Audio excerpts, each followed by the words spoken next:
6 p.m. Pakistan Standard Time. Assalamu alaikum. This is Radio Pakistan. The news read by Daman Zaman.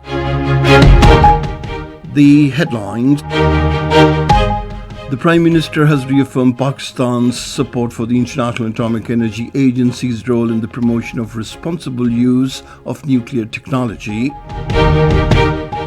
Pakistan has secured dual honours at the International Finance News Deals of the Year Awards 2025. The security forces have killed 12 terrorists belonging to the Indian proxy Fitna al-Khawarij in Bajaur district. The All Parties Hurriyat Conference has called for an immediate release of all the Kashmiri political detainees. Tariq Rahman was sworn in as Bangladesh's Prime Minister in Dhaka today. Pakistan will take on Namibia in the ICC T20 World Cup match in Colombo tomorrow. And now the news in detail. The Prime Minister Mohammad Shahbaz Sharif has reaffirmed Pakistan's support for the International Atomic Energy Agency's role in the promotion of responsible use of nuclear technology. He was talking to the Director General IAEA, Rafael Mariano Grossi, at the Vienna International Centre today. The Prime Minister praised the strong partnership between Pakistan and the International Atomic Energy Agency.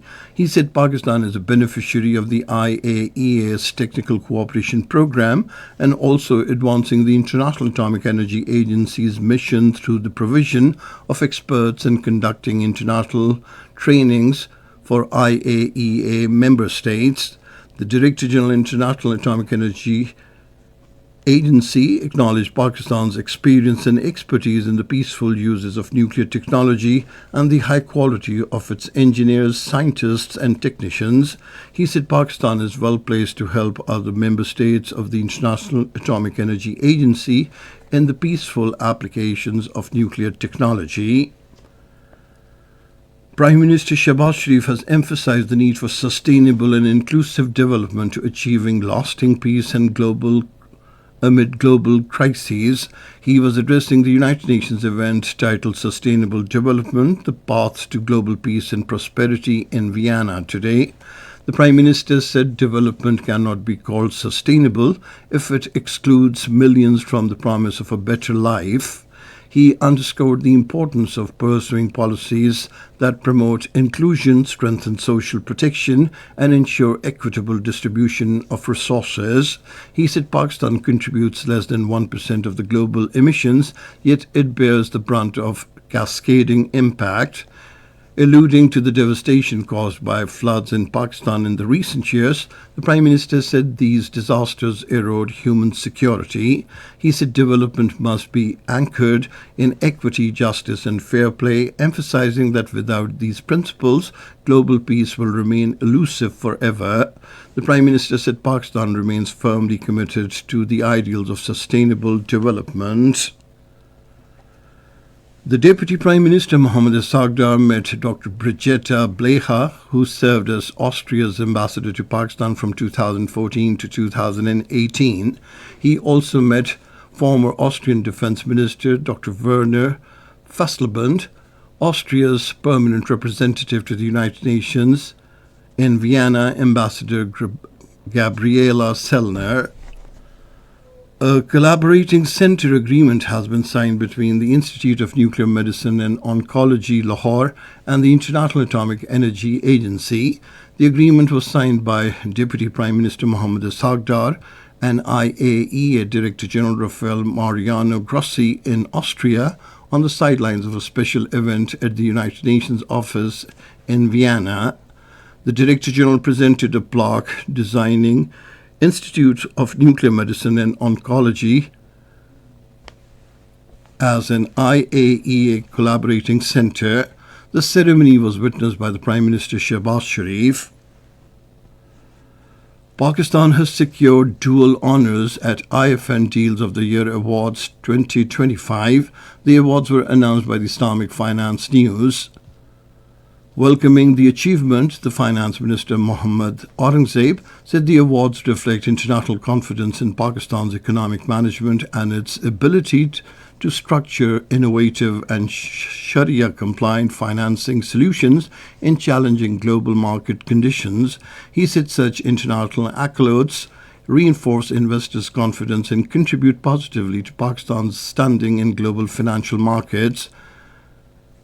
The IFN Deals of the Year's award are among the most respected distinction in Islamic finance industry, recognizing landmark and groundbreaking transactions across jurisdictions and sectors. The IFN Awards ceremonies, where the honors will be formally presented, are scheduled to take place on the 13th of April this year in Dubai and on the 22nd of April this year in Kuala Lumpur. This is Radio Pakistan giving you the news. Security forces have killed 12 terrorists belonging to Indian proxy Fitna al-Khawarij during an operation in Bajaur district. According to ISPR, the assailants sought to breach the checkpost security. However, their nefarious designs were swiftly and decisively foiled by vigilant and resolute response of the security forces. Displaying unwavering courage and professional excellence, the valiant troops engaged the fleeing Khawarij with precision, eliminating 12 Khawarij. In their desperation, the attackers rammed an explosive-laden vehicle into the perimeter wall. Due to the blast impact, infrastructure at the checkpost collapsed. Resultantly, 11 brave sons of the soil embraced Shahadat. Tragically, civilian residential buildings in close proximity also suffered severe damage and destruction as a result of the explosion, leading to martyrdom of one innocent young girl and injuries to 7 others. The All Parties Hurriyat Conference has expressed deep concern over the continued arrests of pro-freedom leaders, activists and youth in the Indian illegally occupied Jammu and Kashmir. In a statement, APHC spokesperson Advocate Abdul Rashid Minhas called for immediate release of all the political detainees. He urged the United Nations Human Rights Council to intervene and ensure the safety and medical treatment of prisoners, many of whom are suffering due to inadequate facilities in the Indian jails.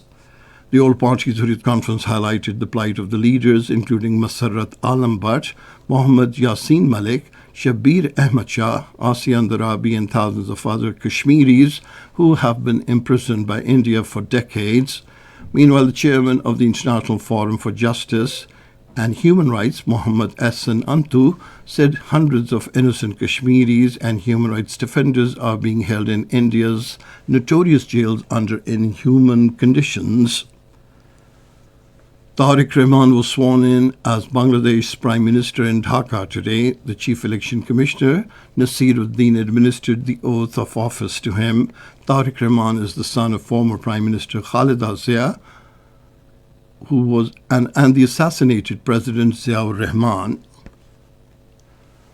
President Asif Ali Zardari has congratulated the chairman Bangladesh Nationalist Party Tariq Rahman on BNP's decisive victory and becoming Prime Minister of Bangladesh. In a post on X, he appreciated the interim government's role in a peaceful and fair election. The president also conveyed his best wishes for stability and prosperity of Bangladesh. He expressed the hope for stronger Pakistan-Bangladesh ties and regional peace.